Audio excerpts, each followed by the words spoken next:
ou aqui?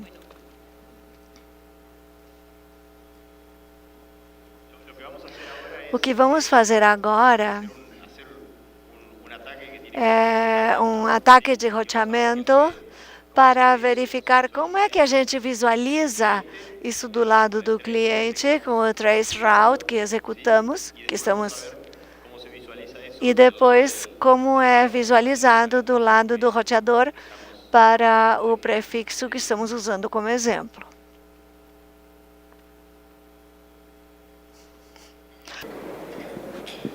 Aí,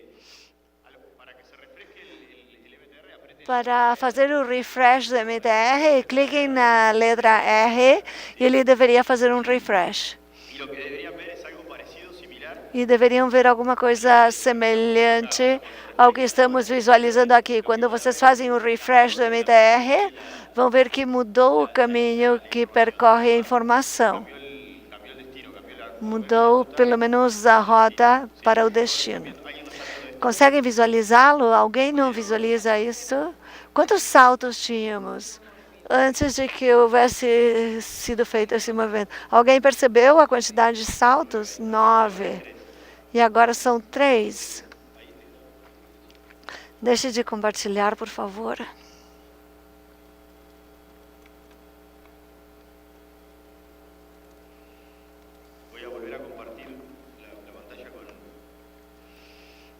Vou voltar a compartilhar a tela, onde tínhamos o router.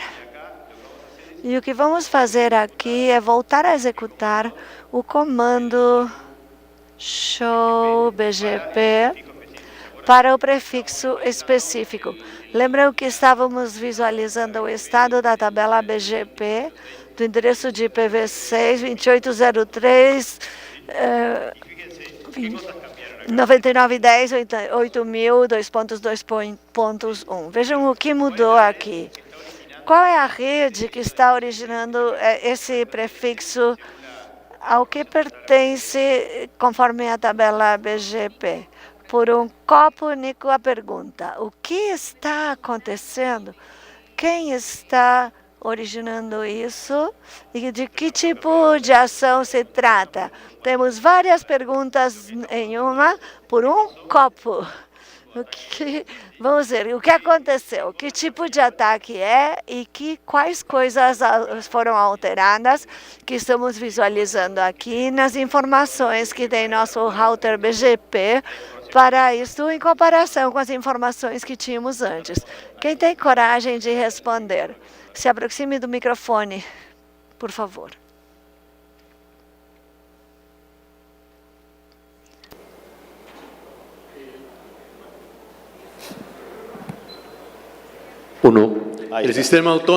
O sistema autônomo mudou e agora é o 6502 e antes era... Isso. O colega está falando que aqui mudou o sistema autônomo que originava. Antes era 64135 e agora é 65002. Qual outra coisa mudou? O que aconteceu com a rede? A rede a qual pertence o prefixo, se vocês lembram, e dão uma olhada para lá mais em cima. Pertencia a um 34, um barra 34. E agora pertence a um barra 48. Então, a rede que origina é outra. Está sendo originado num sistema autônomo que não é o que tinha autorização para esse prefixo. Os segmentos de rede mais específicos são os preferidos. É por isso que o barra 48 é preferível perante o 34. Como essa barra 48 está sendo mais forte que o 34, porque é mais específico, então aqui termina se tornando válida e sendo usada da tabela de rotas BGP, esta que é mais específica. Mas se vocês verificarem o estado de validação, aqui aparece inválido. Por quê? Porque isso não está de acordo com o ROA. Do ROA consta que o prefixo deveria iniciar sendo publicado pelo Sistema Autônomo 64135 e aqui está sendo originado pelo 65002. Mas que ele termine de explicar as ações o que pode estar ocorrendo para ver se ele ganha o copo. Qual tipo de ataque você acha que é este? O nome e de onde é? É um sequestro de rota. Qual é seu nome? Danilo Mendonça. Uma salva de palmas para Danilo. Podem compartilhar o copo com o colega. Bebem um pouco cada um. É importante que seja referido de que acontecem esse tipo de coisas. O sequestro de rotas pode ser quase sempre com intenção, muitas vezes pode ser também um erro no dedo, um erro humano, mas no fim das contas temos que ter cuidado com isso que acontece e daí a importância do validador de RPKI para esse tipo de coisas. Então, se a gente for para a parte de configuração e aí descer na parte da prática, vocês vão verificar que temos configurando filtros BGP baseados no estado de validação. Nós já temos o router conectado ao validador de RPKI. Então, a rota que parece inválida, a informação que temos agora que estamos conectados ao validador de RPKI, está falando que essa rota é inválida. Mas conectar o router com o validador RPKI, isso deve ficar bem claro para todos. Fazer essa conexão não muda em absolutamente nada o comportamento do router. Ele não vai executar ou fazer nenhuma ação usando a informação da RPKI se eu não configurá-lo para isso. Se eu falar que eu quero acessar a confirmação, ele só vai mostrar, acrescentar informações à tabela de rotas. Então, isso aqui é um convite. A nossa recomendação é que vocês instalem um validador de RPKI e façam a conexão de um router para o validador. Isso vai acrescentar informações à tabela de rotas, quais prefixos são válidos, quais são inválidos e quais são not found. Essas informações, sem necessidade de aplicar filtros adicionais, são informações muito úteis na hora de operar uma rede. Quem trabalha em operações sabe que às vezes temos um problema de roteamento e são problemas muito difíceis de depurar e às vezes até impossíveis. No mínimo difíceis. Se a gente tem informações de uma rota que era válida, aparece que é inválida, já sabemos o que está acontecendo. Alguém está originando a rota, a origem da rota mudou. Eu não estou fazendo nenhum filtro, mas estou visualizando e tendo uma ajuda enorme na hora de depurar um problema. Então, fazer todas essas instalações é altamente útil para quem trabalha em operações. Se vocês querem ir um pouco além, podem aplicar filtros baseados no estado de validação e aí sim vão fazer ações conforme o estado da operação. Agora vamos aplicar filtros baseados no estado de validação para procurar mitigar este ataque. Então, qual seria o filtro que teríamos que aplicar? Teríamos que aplicar um filtro que pegue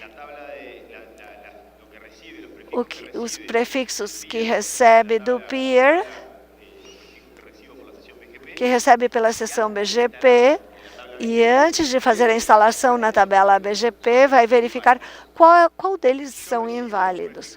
Se eu receber um prefixo que é inválido, eu vou descartá-lo, não vou instalá-lo na tabela de rotas BGP.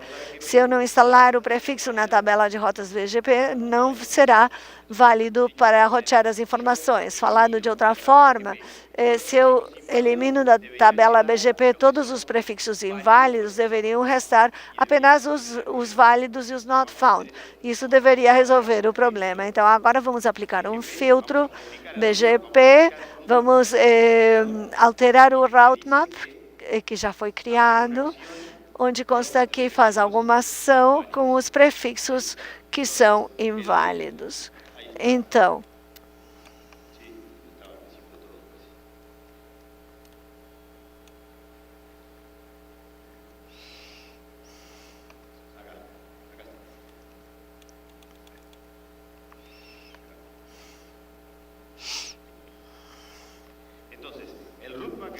Então, o roadmap aplicado atualmente é um do qual consta permitir tudo. Isso é, tudo que chegar, instalo na tabela BGP.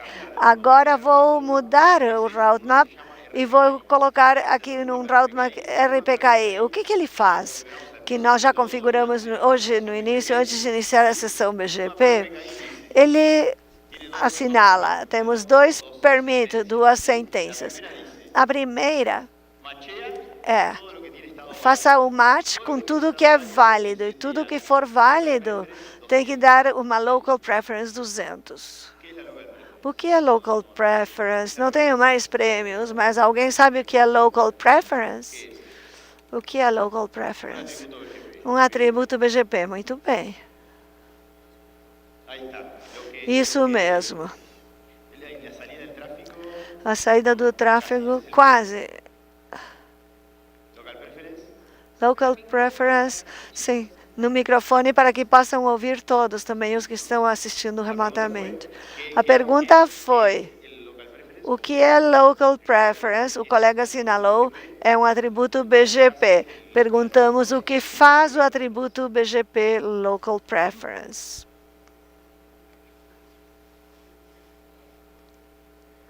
Não dá para traduzir porque ele não está usando o microfone.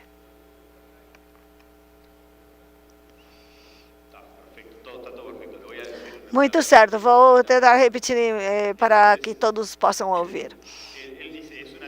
Ele assinala, é um atributo BGP que só está no meu sistema autônomo, não é transmitido para outro sistema autônomo.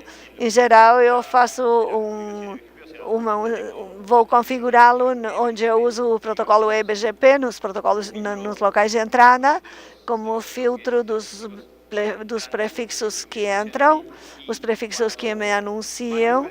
E quanto mais local preferences eu tiver, mais peso vai atribuir a essa rota. Então, o local preference, por padrão, ele tem normalmente um valor 100.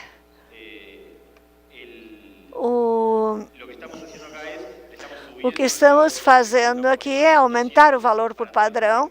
Colocamos 200 para todos os prefixos válidos, para que toda vez que receba do peer um prefixo BGP, uma publicação BGP, uma rota com estado de validação, e o estado é válido, então vai ter um local preference 200. Em vez de deixar aquele que é por padrão, que é 100, vai colocar 200.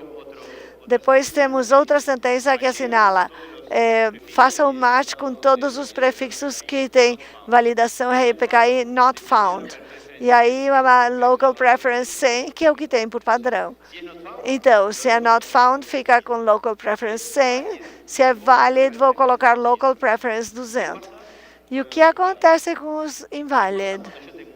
O que acontece quando eu tenho um route map que faz o match com tudo que não está especificamente explicitado no route map? É pergunta de exame de redes. É avançada, mas mesmo assim. Tem um route map que diz permit.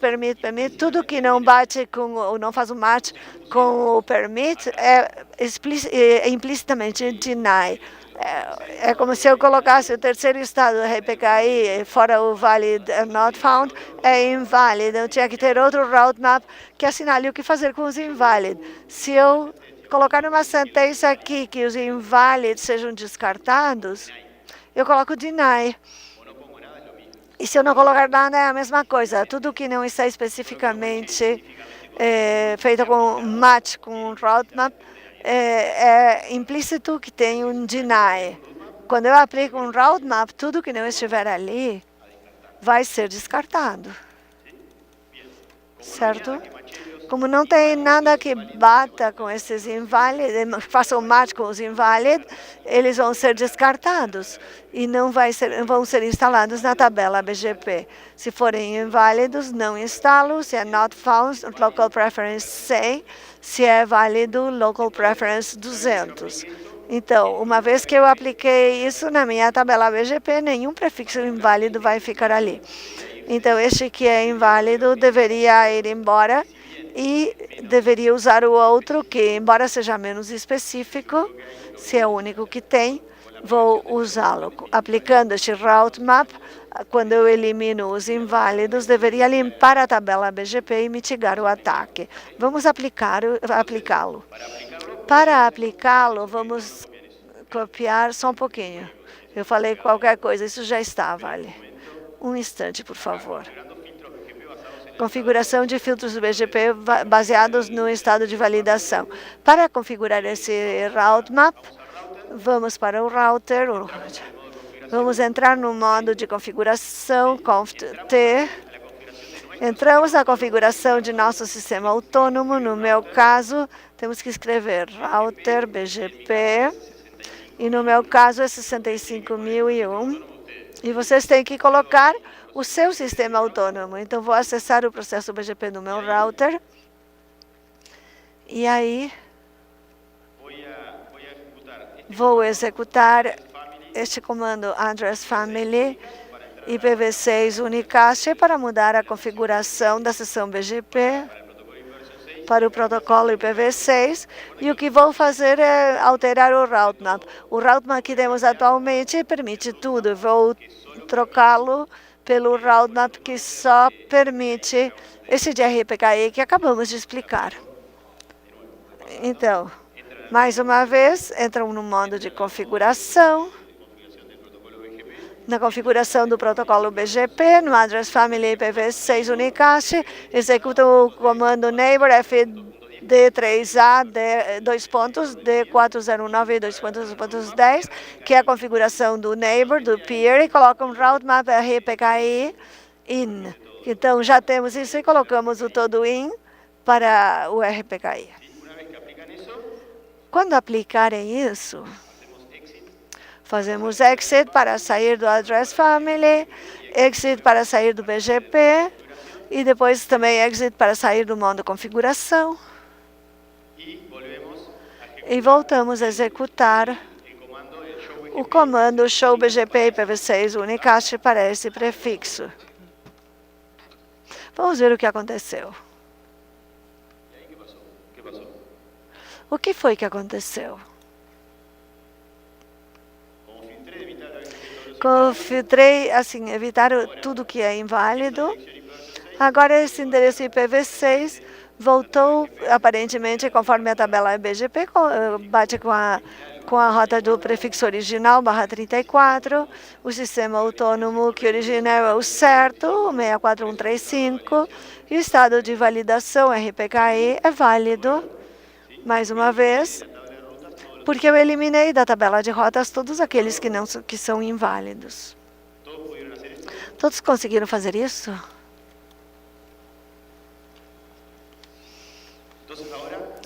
Agora, vamos, depois de fazer isso, vamos voltar para o cliente. Vou deixar de compartilhar, agora você compartilha.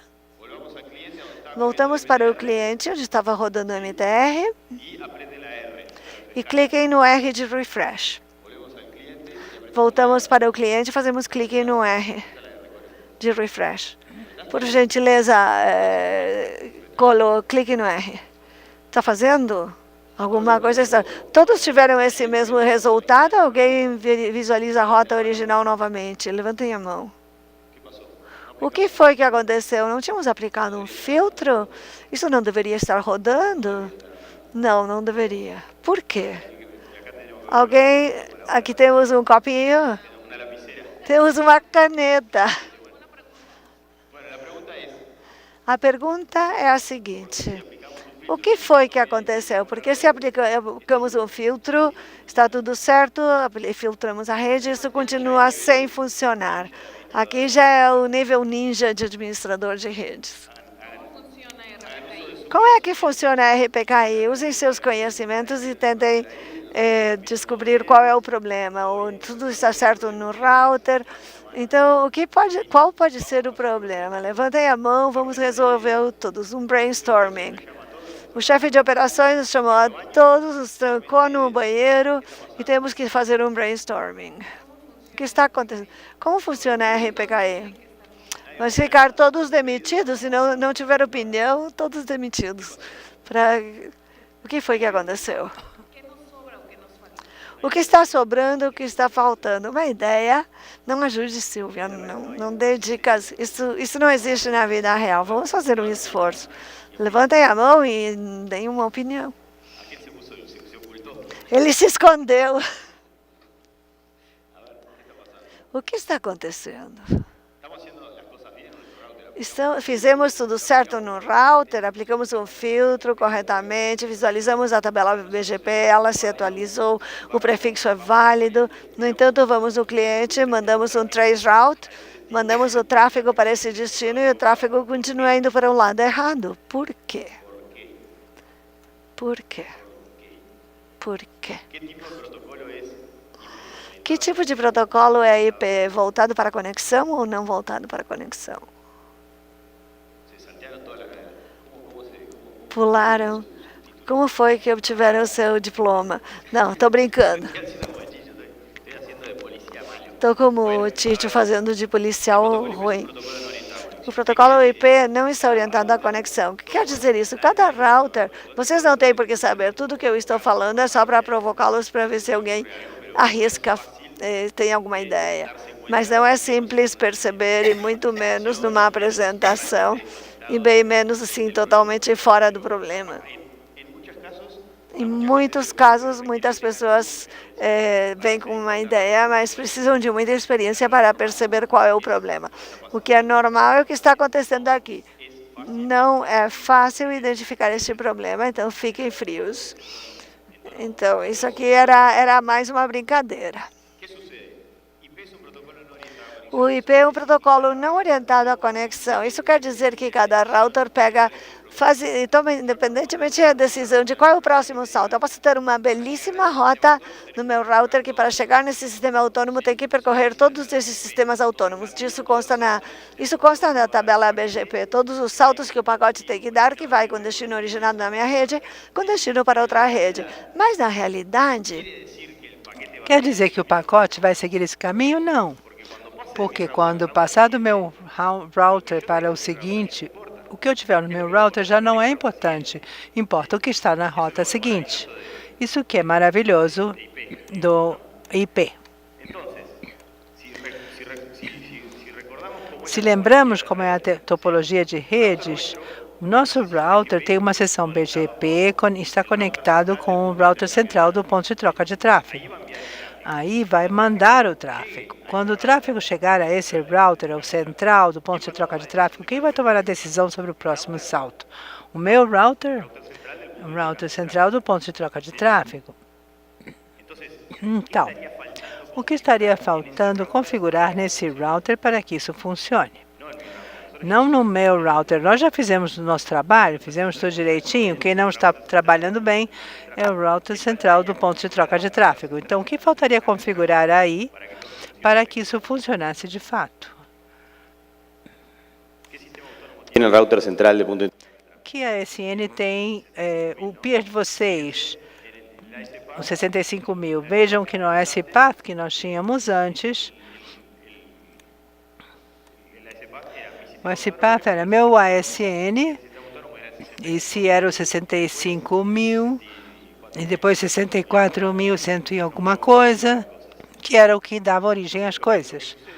O que acontece é que se vocês querem que funcione o RPKI da forma certa, tem que aplicar os filtros RPKI em todo o caminho, não só no meu router. Quando a informação chega no router, neste caso, o router central do ponto de troca de tráfego, como o router desse lugar não tem aplicado nenhum filtro de RPKI, na tabela continua havendo informação falsa. Até que nesse router não seja aplicado o mesmo tipo de filtro aí, isso não vai se resolver.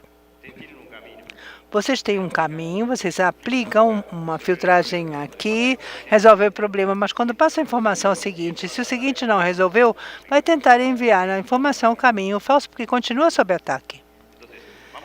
Vamos ver então o que acontece se aplicamos o mesmo filtro no router central. Agora vou acessar o router central no ponto de troca de tráfego e vou aplicar o filtro lá também. Quem está fazendo um ataque? É você? Bom, então rapidamente termino com isto.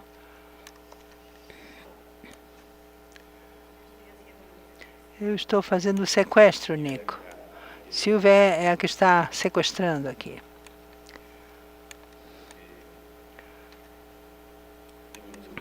Só um segundinho, com uma mão só. É difícil, eu vou deixar o microfone aqui um instante.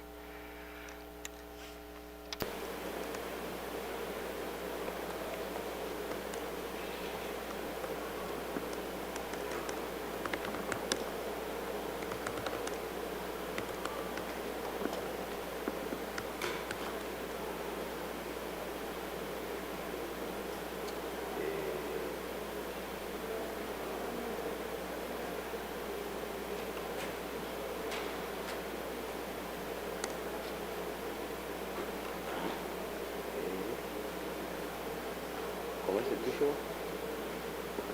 ¿El 2 es el grupo 2? Sí. Todo el USI y no, hablando del grupo 2.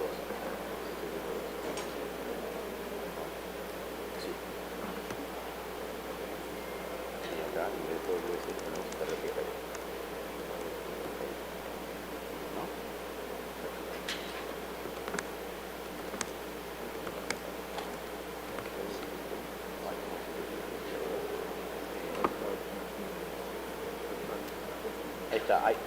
Aí apliquei. Aí eu apliquei, não, vocês não viram porque vocês não têm acesso e não dá para visualizar, mas eu apliquei exatamente o mesmo filtro. Aquele que já aplicamos no nosso router, aplicamos também no router central do ponto de troca de tráfego. Então, na tabela BGP do ponto de troca de tráfego também desapareceram. Não foi instalado nenhum prefixo com estado inválido. Se vocês forem ao cliente agora e apertem o R para fazer um refresh no cliente, onde tem MTR, apertem o R. Já resolveram? Bom. Isso o que quer dizer? A mesma coisa, você tem que lembrar sempre disso. Por mais que a gente resolva um problema local, se no caminho, ao longo do caminho, alguém continua tendo problema, o problema persiste. Quando o tráfego chega aí, vai ser desviado para o lado errado. Eu tenho um caminho longo, eu faço uma reparação neste pedaço, em outro pedaço, mas tem um pedaço sem reparação. Quando eu chegar nesse pedaço, já vamos ter problemas de novo. No caso do RPKI, no todo o caminho deve ser aplicado. Em todo o caminho afetado, deve receber filtros RPKI. Senão, esse tipo de problema não é resolvido, esse tipo de ataque não desaparece. Por isso que os ataques de sequestro de rotas são tão difíceis de resolver, porque eles não dependem só de mim. Tem que coordenar com um monte de redes que estão no meio, todas as redes que estão lá, pelo menos com o meu carrier, mas para coordenar com o carrier, aquele que o meu provedor de serviço de internet é fácil, porque eu tenho uma relação contratual com ele. Mas com o resto não. Então, isso pode levar horas ou dias para poder investigar onde estão faltando os filtros. Todos os que tiveram problemas, Google, Facebook, todos eles, por que vocês acham que demoraram horas em resolver esses problemas? Porque eles não sabem o que estão fazendo, porque não têm dinheiro para fazer o que estão fazendo? Não, isso eles têm. São empresas enormes, com muita experiência, mas é porque leva tempo, não importa o tamanho da organização, é preciso coordenar com vários atores. Vocês sabem, aqueles que trabalham em operações sabem que os problemas em geral de roteamento, vocês podem resolver no local, mas com frequência precisam se comunicar com outros e coordenar com outros. Isso não depende de vocês. E vocês só podem esperar que o outro resolva o problema localmente para que isso seja eficaz para todos. Os problemas de roteamento não são fáceis de resolver. Mas estão vendo que a ferramenta de RPKI é bem potente. Primeiro, implementar RPKI para ter informações na tabela de rotas, identificar com mais facilidade e solucionar os problemas. Depois, dar um passo mais. Quando tiverem mais experiência, vão começar a aplicar algum tipo de filtro com base no estado de validação para tentar mitigar esse tipo de ataques. Talvez vocês não tenham isso o tempo todo rodando, talvez só executam quando acontece um ataque, talvez não querem tê-lo configurado sempre. Mas se tivermos isso sob ataque, você já tem mais uma ferramenta que pode ser usada para mitigar esse tipo de ataque de sequestro de rotas. Nico, aqui se está observando esta situação. Eu continuo sequestrando a rota, Mas se coordenamos, se aplicamos as boas práticas como operadores, podemos começar a contribuir com o nosso grão de areia, como bem o Nico dizia, para ir vendo com os nossos peers e aplicando essas boas práticas, configurar a validação com a RPKI. Talvez então aí possamos fazer algo e mitigar ataques, problemas. Agora temos um sequestro aqui de rotas, continua sequestrada. Mas não vai funcionar esse sequestro, por quê? Porque nós temos essa validação do RPKI, a validação de origem. Vejam que eu tirei o filtro aí, o que eu tinha colocado, tirei no ponto de troca de tráfego, vocês não fizeram nada no router de vocês, vão ao cliente e apertem novamente a letra R. Novamente estamos sob ataque, certo? A única coisa que eu fiz foi tirar o filtro. Dá para entender? Muito bem. Eu fico por aqui então, deixo com a Silvia e com o Santiago, porque eu tenho que ir para outra sala. Mas vou estar aqui a semana toda, todos nós vamos estar aqui, Guilherme e Érica, que fizeram a apresentação teórica do RPKI de manhã. Então, qualquer dúvida que vocês tiverem, comentários, se quiserem conversar, simplesmente procurem por nós e vai ser um prazer falar com vocês.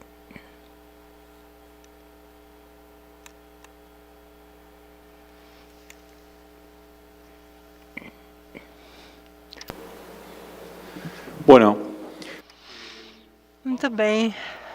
Vamos automatizar esta prática agora, vendo um pouco sobre uma ferramenta que vamos usar. Temos pouco tempo, apenas 50 minutos para fazer tudo o que fizemos, mas de forma automática. Mas primeiro vamos lançar aqui alguns conceitos sobre automação. Vamos ver quem trabalham com automação em termos de configurações. Quem são?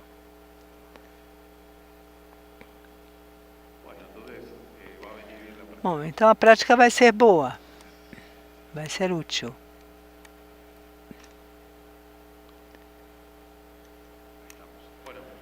Bom, basicamente o que vamos usar são ferramentas que nascem do desenvolvimento de configurações de trabalho de software e de implementações. Essas ferramentas podem ser usadas no que conhecemos como gestores de configuração. Esses gestores de configuração fazem com que tenhamos automação e controle em tarefas de implementação, operação e administração.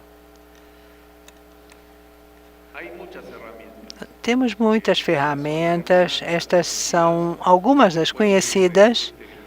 Depois dessa lista surgiram outras. As mais conhecidas são Ansible, Chef, Jenkins, Puppet, CFengine, que foi uma das primeiras, e também Salt. E ultimamente estão surgindo outras ferramentas que também podem ser usadas.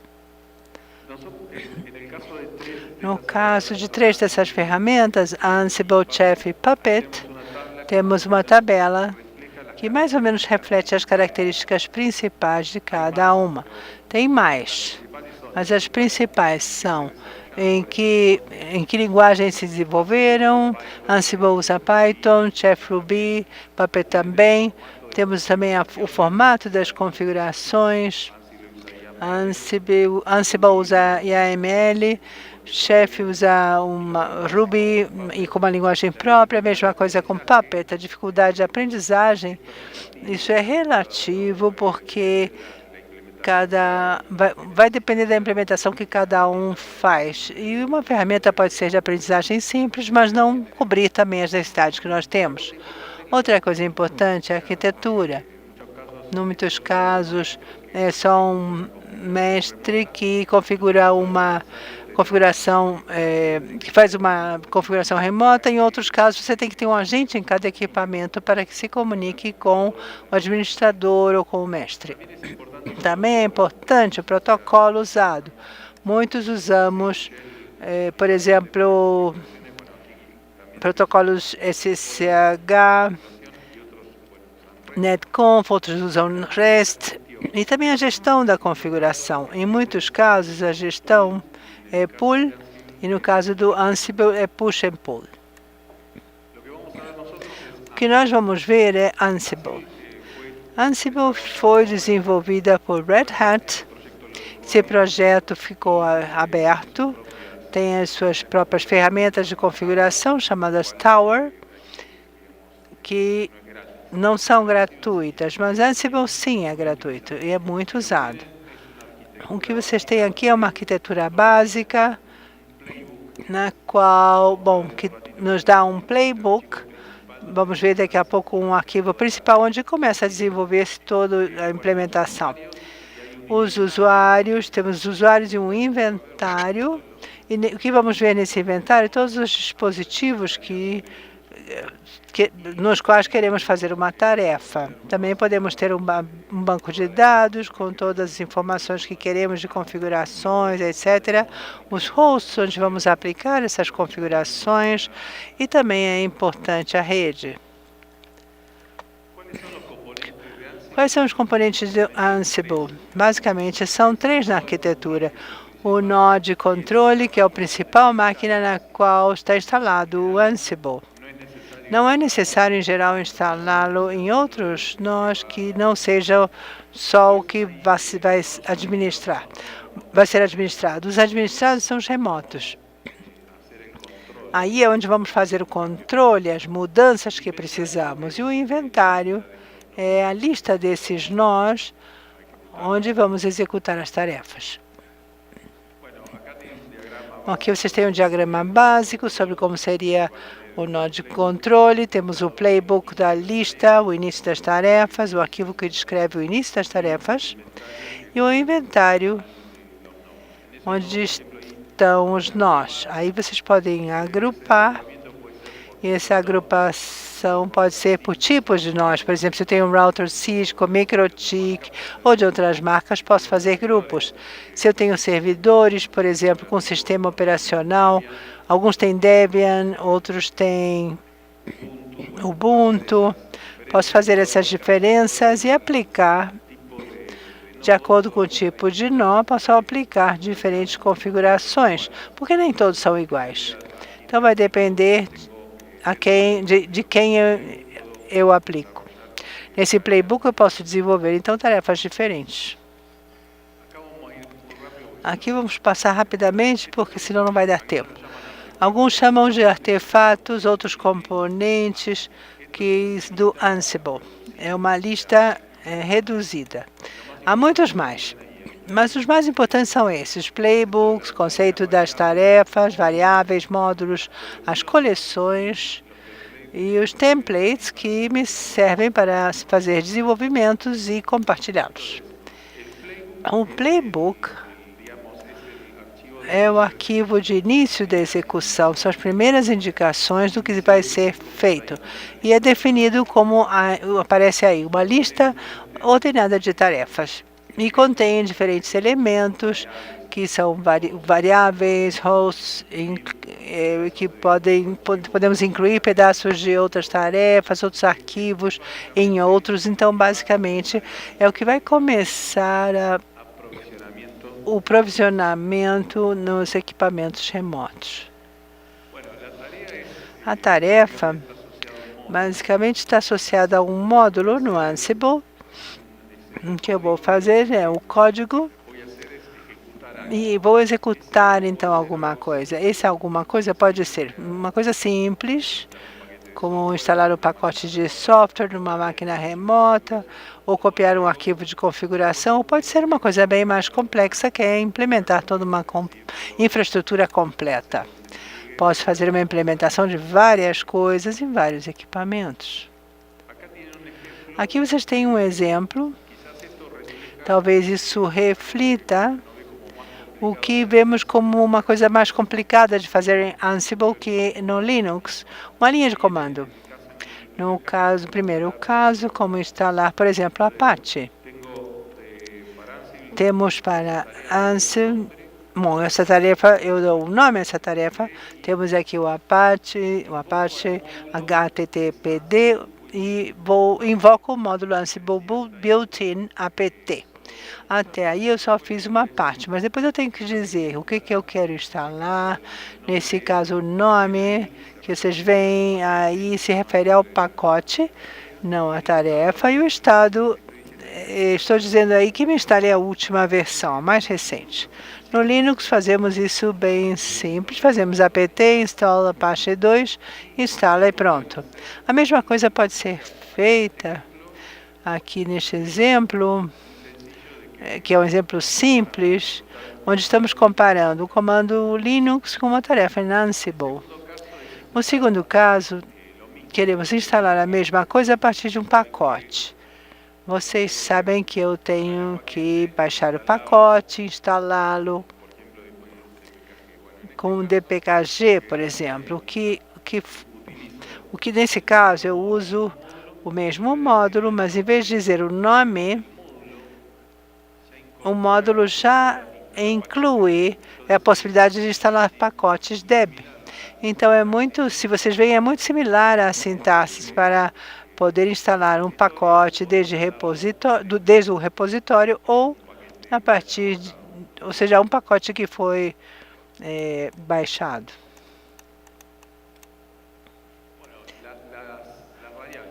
Quais são as variáveis? Como em todo programa, o que fazemos é definir variáveis que vão ser úteis para fazer o que eu estou fazendo, para tornar o que eu estou fazendo mais dinâmico, mais flexível. De acordo com o valor da variável, eu posso fazer uma tarefa ou executar outra. Em parte, é a reutilização das coisas. Eu posso definir variáveis e, de acordo com essas variáveis, posso executar uma tarefa. Tem uma coisa interessante no Ansible, que existem dois tipos de variáveis, chamados fact e variáveis mágicas. As variáveis mágicas precisam se criar. Aquelas que têm nomes, não podemos, dentro de uma tarefa, defini-las com o mesmo nome. São próprias. Quando alguma coisa é executada, precisamos de certas variáveis que completem essa execução. Mas os facts são variáveis que têm um host remoto. Ou seja, eu posso obter toda a informação do host remoto. Eu digo que eu vou instalar um pacote em Debian remotamente a 10 servidores, ou a 100. Muito bem, mas pode ser que precise trazer o fact de cada uma, porque eu posso ter um equipamento com uma versão do sistema operativo e outro com outra. Então, de acordo ao fact que eu trouxer, posso gerar um template diferente, uma tarefa diferente, que eu definir de acordo com a versão que eu tiver. Depois temos os módulos. Os módulos são a base. Aqui temos o desenvolvimento, como viram, do que eu quero instalar. Esses módulos, temos módulos de dois tipos. Os oficiais, assim denominados, que mantêm os equipamentos desenvolvidos pelo Ansible. E a diferença é que eles têm aqui tem alta prioridade quanto à correção de erros. Um erro é produzido e tem alguém que está atualizando. Os módulos extras são os que a comunidade mantém. Qualquer um de nós pode fazer um desenvolvimento do Ansible e disponibilizá-lo para a comunidade. Como é que isso se faz? Vou passar para outra parte. Esses módulos ou coleções podem ser as oficiais, como visualizam aqui, que são as que existem para Cisco. Aqui tem uma lista de equipamentos Cisco. Se eu quiser instalar no iOS, eu vou usar o módulo cisco.ios. Mas se eu quiser instalar num Fargolasa, e aqui vocês veem o primeiro, temos o segundo, cisco.asa. Então, os módulos, por sua vez, foram criados com os detalhes ou desenvolvimento do sistema operacional de cada equipamento. E os módulos que nós podemos desenvolver, podemos deixá-los nesta comunidade denominada galaxy.ansible.com. Aí temos que seguir algumas regras para escrevê-los. Tem alguns requisitos que é preciso cumprir, mas não são muitos. E o que se faz são coleções que podemos disponibilizar ali para a comunidade. Aqui temos um caso como exemplo.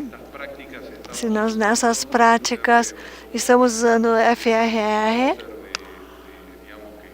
como roteador que usamos cada um de nós. Então, se eu quisesse procurar módulos ligados a FRR, aqui eu encontro uma lista e depois eu tenho que verificar qual é que compensa que eu use, qual é que eu devo usar. E os templates ou modelos são modelos que podemos usar para várias tarefas, todas elas baseadas no que conhecemos como Jinja 2. Tem mais uma coisa. Quando a gente usa o Ansible, usamos tudo escrito no modo texto. O Ansible tem a possibilidade de codificá-lo, isso é, de fazê-lo criptografado. Então, tem uma parte do Ansible que é denominado Ansible Vault, que o que faz é criptografar dados que eu não quero que sejam visualizados. Por exemplo, chaves, nomes de usuários e assim por diante. E o que eu faço? Eu posso criptografar todo um arquivo.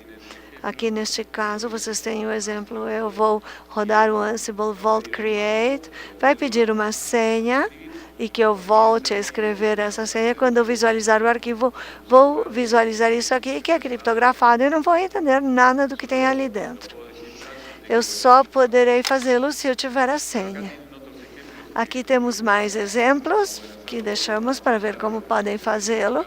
Podem usar identificadores, posso usar várias senhas, ou podem usar um arquivo que inclua todas essas informações que depois, quando eu executo, eu dou o identificador e ele procura a palavra-chave com a qual foi criptografado. Aqui temos um exemplo. Vocês podem usá-lo na prática de hoje. Não vamos ter tempo que chega, mas tem uma chave, no primeiro caso é uma cadeia, e eu vou criptografá-lo e vou falar se a minha variável for a minha chave,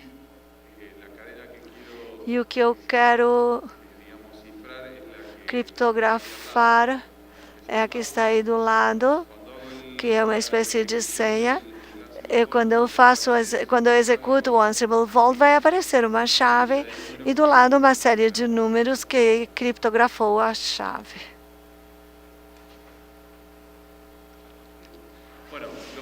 Os passos é simples, agora vamos ver, mas é só instalar o Python.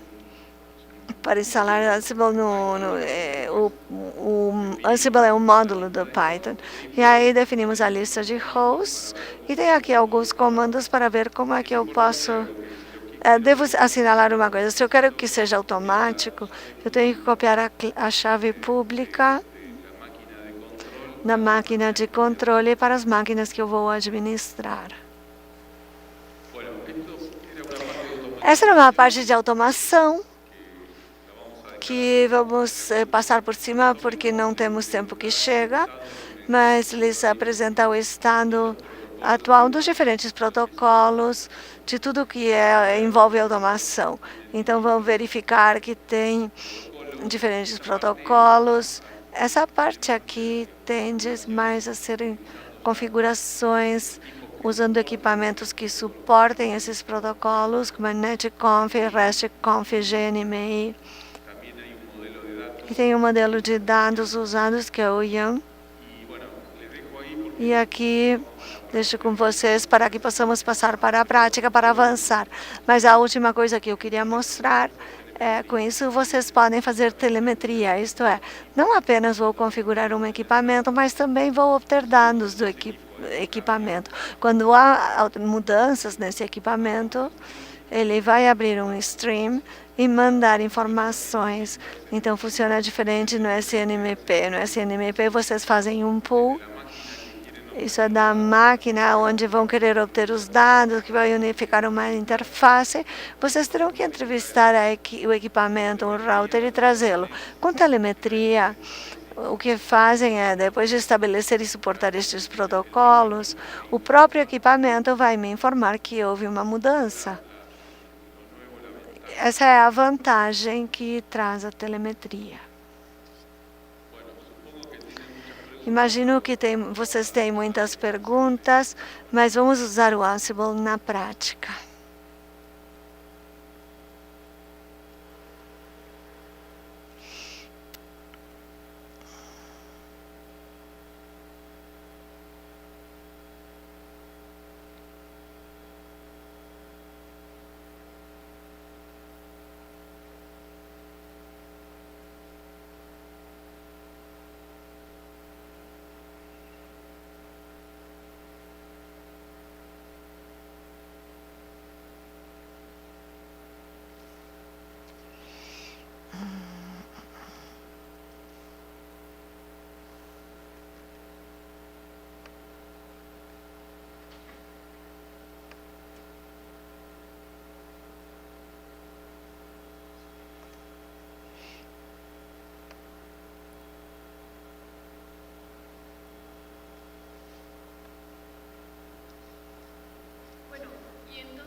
Bom, então, antes de iniciar, quem de vocês já tem experiência com esse tipo de configuração?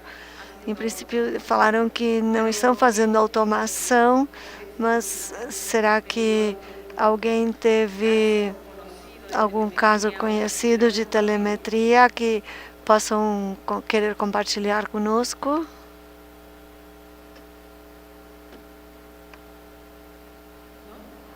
Não tem?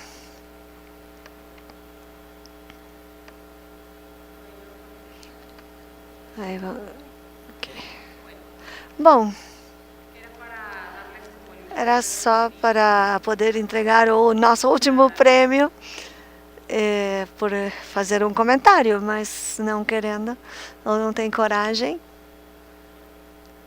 Então, tudo bem. Aqui, seguimos. Vamos ter outras perguntas depois.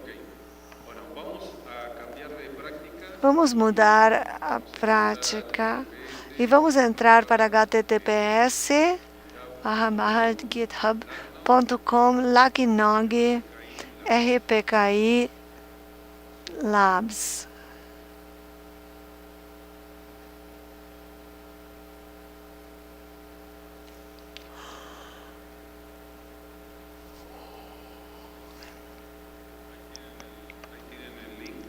Aí vocês têm o link.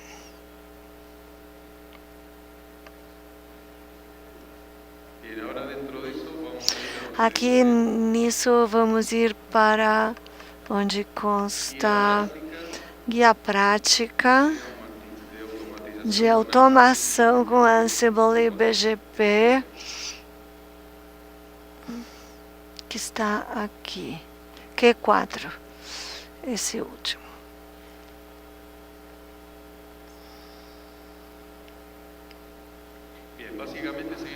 Então, continuamos com o mesmo esquema de rede da topologia.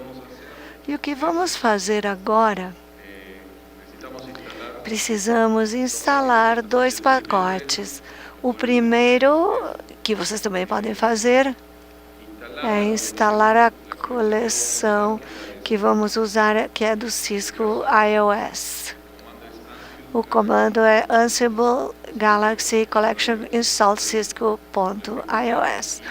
Então, executam, levantam a mão, assim vamos acompanhando quem avança.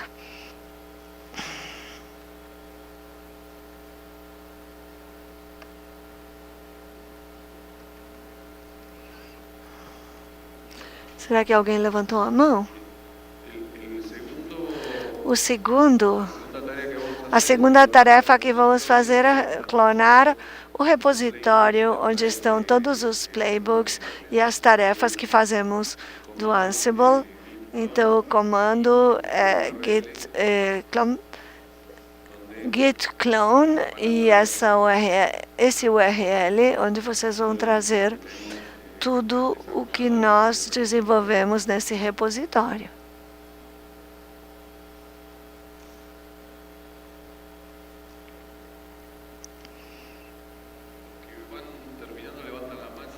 Quem concluir, levante a mão para irmos avançando, por gentileza.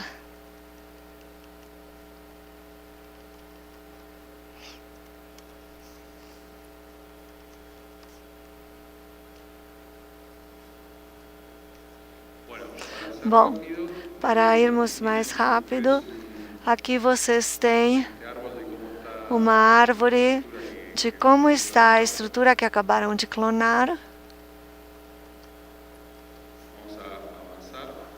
Continuamos avançando. E temos mais duas tarefas. Uma é que no arquivo host, onde tem o X, vocês têm que colocar o seu número de grupo.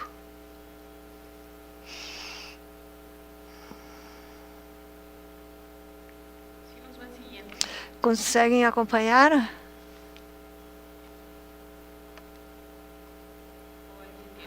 Ou alguém precisa de ajuda?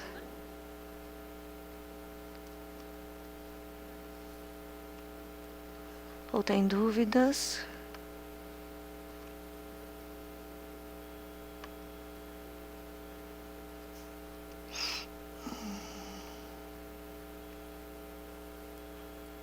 Bom.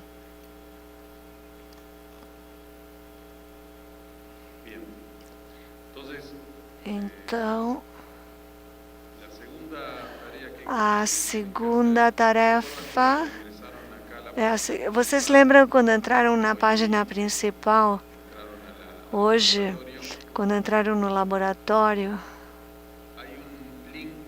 tem um link onde consta router password. Cada um de vocês tem uma senha. Então, quando vocês entram aí, tem que procurar essa senha de vocês por grupo. Estão todos os grupos e o que tinham otorgado, vocês vão usá-lo. Essa senha, vamos usá-la se usamos o guia neste arquivo que tem variáveis _.im. Então, ali vamos substituir no arquivo, onde consta Ansible Password, pelo string que cabe a cada grupo que vocês têm na lista, e onde tem um X ou X duplo, tem que colocar o número do seu grupo. Então, são 3 coisas que vocês têm que alterar aqui. O string, que vocês acabaram de visualizar que tem atribuído, e o número do grupo. O X, tanto no sistema autônomo, quanto no identificador do roteador, onde consta My Router ID.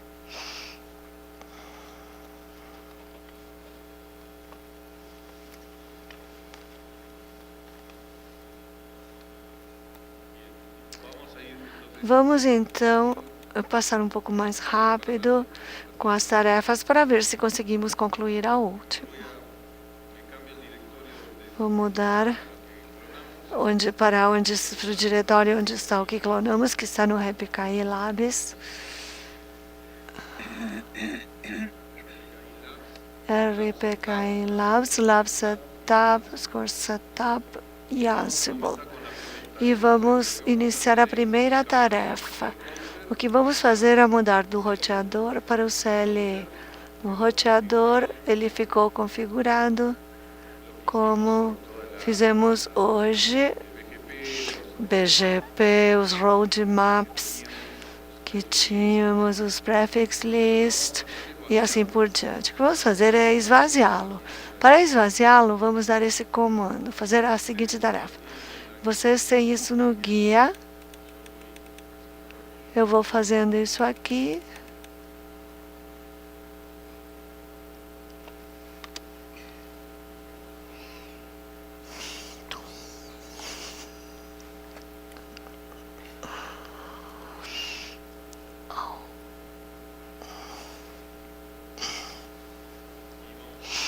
E vamos executar a tarefa T0. Isso vai limpar o roteador. Vamos ir rápido, porque resta pouco tempo. Então, quando a gente for verificar a configuração do roteador, ficou como quando iniciamos a prática. Simplesmente estavam configuradas as interfaces. Se quiserem visualizar a tarefa, é a tarefa 0, e ali vocês vão visualizar os módulos. Neste caso, usamos os módulos do Cisco que se chama iosconfig, e esse módulo é no modo console, e o que fazemos é apagar tudo que o roteador tinha.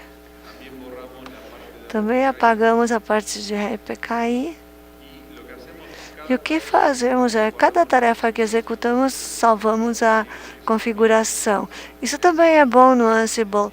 Em algum momento eu preciso voltar para uma configuração anterior, eu salvei, então eu posso recuperá-la. O que vamos fazer agora bem rápido é executar a tarefa 1, 2, 3 e 4 e 5. Antes que mais nada, se eu coloco no router show BGP, não temos nada, porque não está configurado, ficou como estava hoje no início. Então agora vamos executar ou rodar as tarefas, todas as 5 tarefas juntas. Eu acho que tem um erro porque eu coloquei um ponto, então vai faltar uma.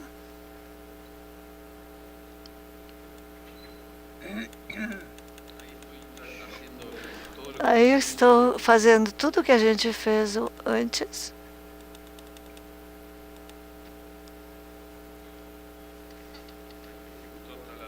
Executou até a tarefa 3 porque eu tinha um erro de tipografia. Então agora vamos fazer a 4 e a 5.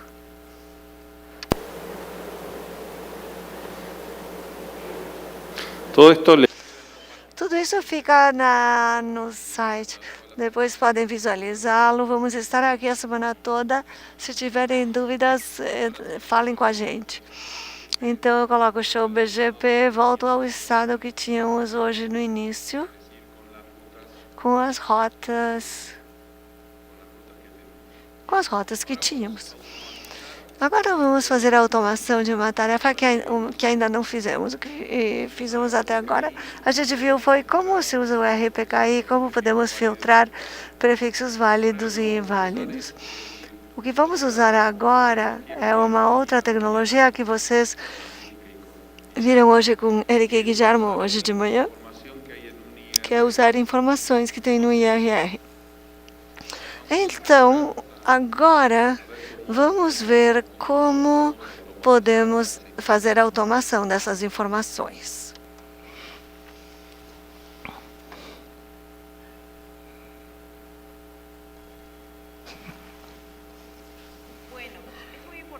É muito importante que possamos avançar. Eu sei que já é a última parte do dia, estão todos cansados, mas levem em conta isso, essa informação, para que esteja aí presente.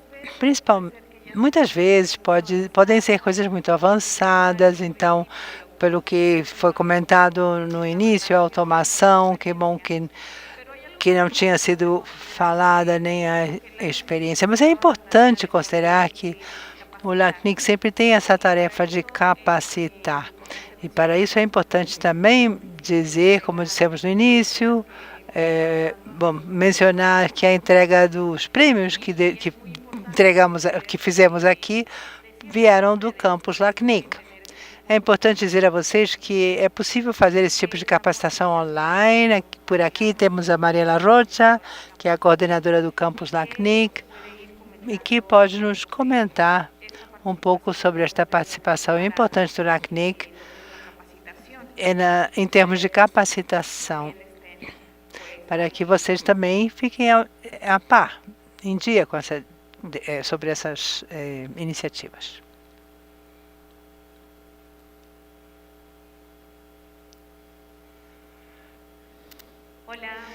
Olá, boa tarde, como estão? Apenas para comentar com vocês que esta questão, este assunto e tudo que vocês ouviram de manhã e hoje no início da tarde, todos esses assuntos estão no campus do LACNIC. Quantos de vocês conhecem o campus do LACNIC?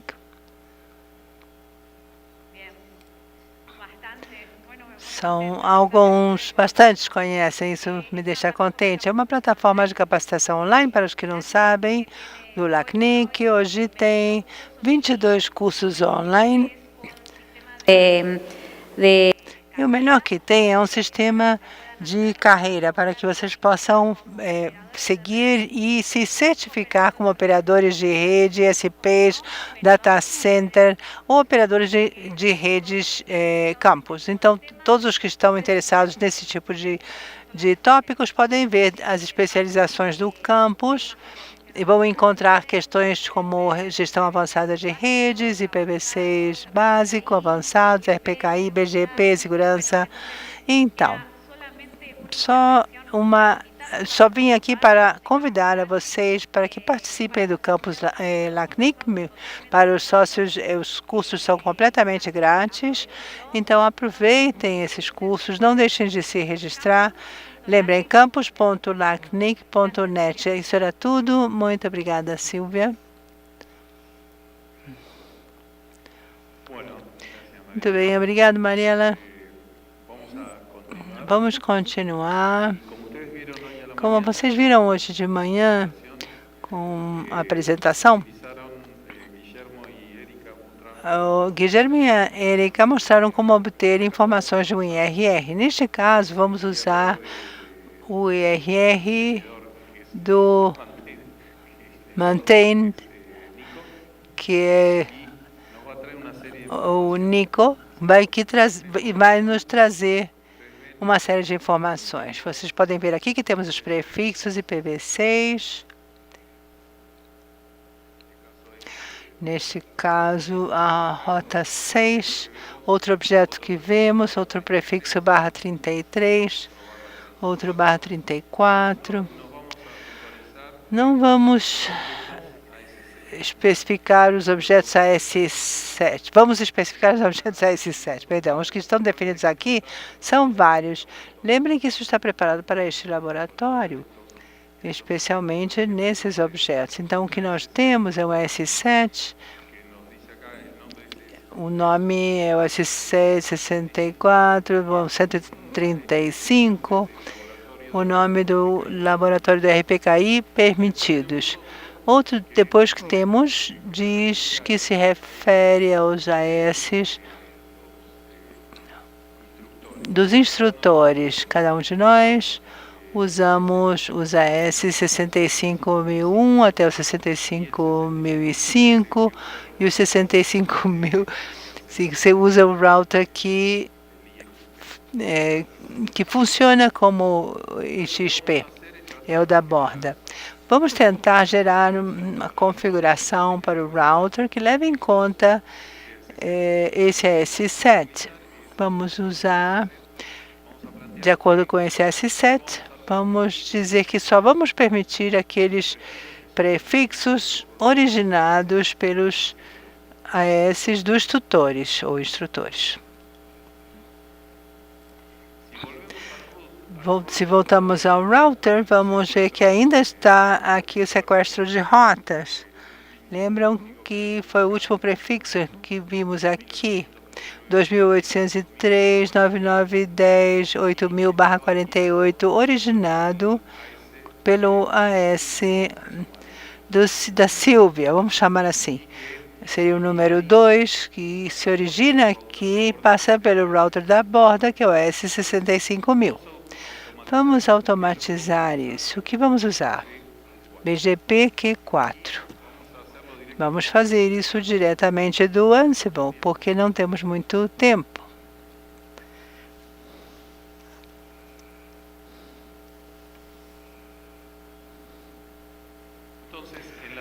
Então, na tarefa 6, vamos tentar gerar a configuração para o router de acordo usando BGP Q4 e também esse registro do IRR, que era o AS7.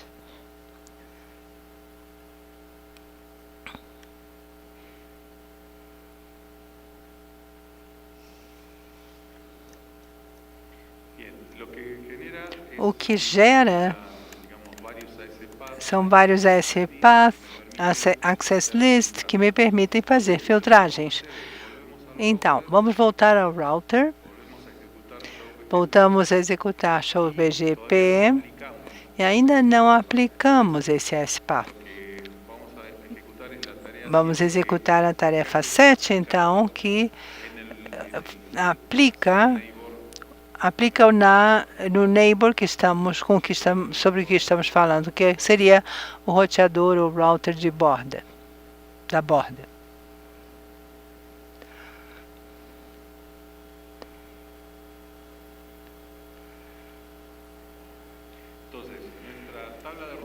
Nossa tabela de roteamento, neste caso de BGP, só vai aceitar prefixos originados dos tutores. Quando voltamos ao router e executamos show BGP, só aparece a rota com o prefixo que é sequestro de rotas, que está sendo originado de um AS que não deveria ser.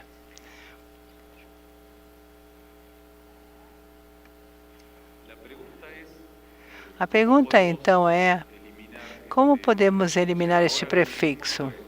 O que fizemos agora foi aplicar um filtro que me permite eliminar ou deixar para este exemplo apenas rotas que se originam nos AS dos tutores. O que vocês acham que podemos fazer para eliminar também este prefixo que é inválido? Temos uma pluma, uma caneta, uma lapiseira de presente.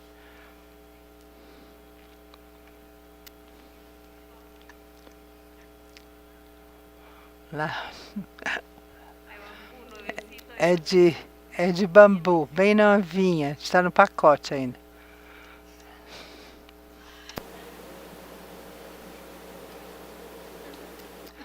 Novo em folha. Vamos ver uma ajuda, porque vamos ver aqui rapidinho, pois estamos todos cansados. O que fizemos com a tarefa 6 foi criar um roteiro que faz o seguinte: depois que a gente define os Access List e os Access Path, as Access List são aplicadas neste roteiro que o roadmap que vemos aqui. Este roadmap, o roteiro, diz que neste caso há um match do SPath com Access List. Quando eu aplico o BGP contra o peer, aplicamos o permit some ASN,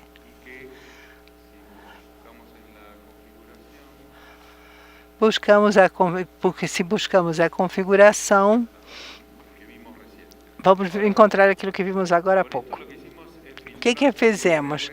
Filtramos por IRR, mas não filtramos por RPKI. Se vemos o prefixo, continua sequestrado. O que teríamos que fazer? O que vocês acham que teríamos que fazer?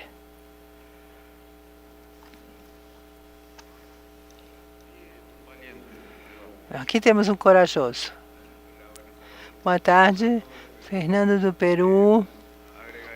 Eu acrescentaria uma frase mais no route map para denegar as rotas inválidas. Muito bem. Temos outro? Olá. Eu sou o Marco Torres, de El Salvador, de Visalnet. Eu estava dando uma olhada em tudo isso, automatizando, seguindo o esquema anterior, mas falta aplicar a tarefa para o router central.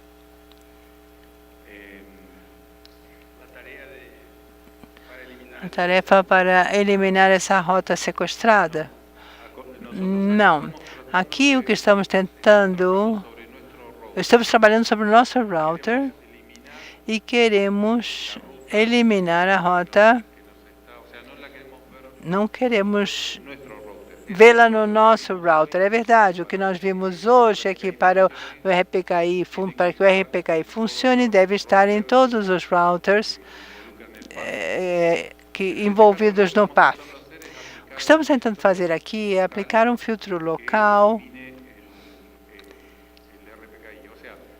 que elimine o RPKI. O que estamos fazendo, então, é o que nós fizemos hoje. Você vai lembrar, nós colocamos um filtro, não apareceu mais o sequestro. No entanto, o MTR mostrava que continuava estando ativo. Isso era pelo roteador ou router da borda. O que estamos fazendo agora é que também temos que aplicar o que fizemos hoje, filtrar por RPKI. É certo o que você disse? Teu nome? Marco.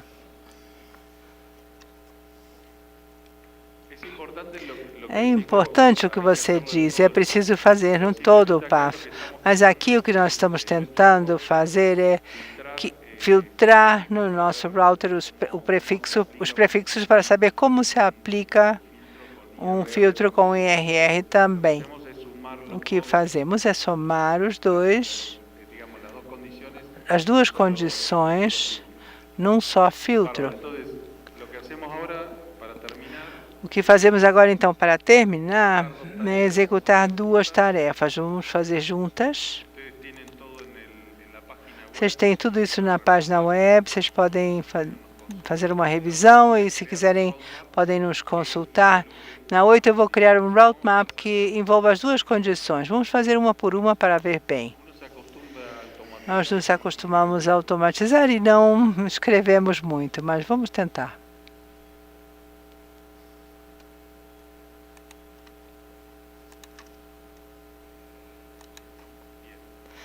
Muito bem. Neste caso, o que fazemos é um route map que envolva os dois filtros.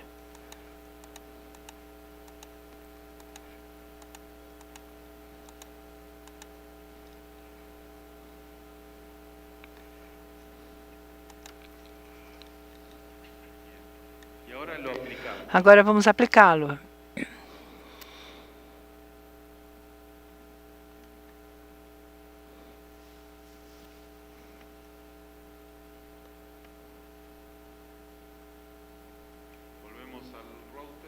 Voltamos ao router e vamos dar uma olhada.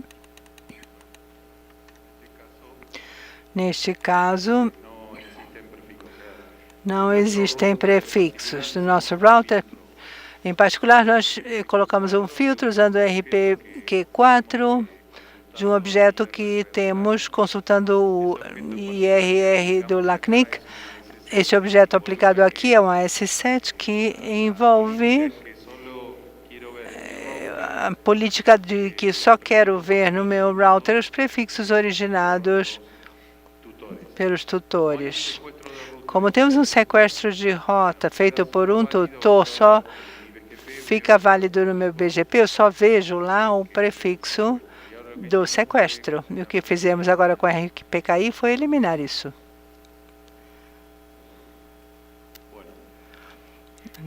Muito bem, esta parte foi muito rápida, mas estamos aqui para que vocês nos consultem durante a semana, junto com o Nico, com a Silvia, e aqui vamos terminar o tutorial. Eu passo a palavra ao Guillermo.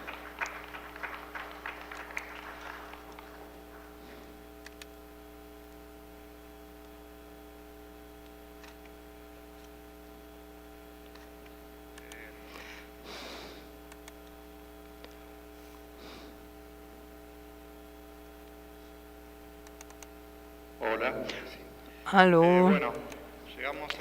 Chegamos ao final do dia. Gostaríamos de agradecer aos instrutores e a todos vocês aqui presentes, os que estiveram também conosco remotamente. Estão todos convidados ao coquetel de boas-vindas, que será a partir das 18h30 na área da piscina do hotel. Amanhã nos encontramos novamente às 9h, horário local, 15 UTC, para a abertura do evento. Amanhã temos os painéis Desafios de Conectividade para a Última Milha, para conectividade com acesso limitado e tendências técnicas, e o papel do IETF e sessões do LACNOG, entre outras atividades. Mais uma vez, obrigado a todos por estar até agora conosco. Obrigado aos instrutores pelo laboratório.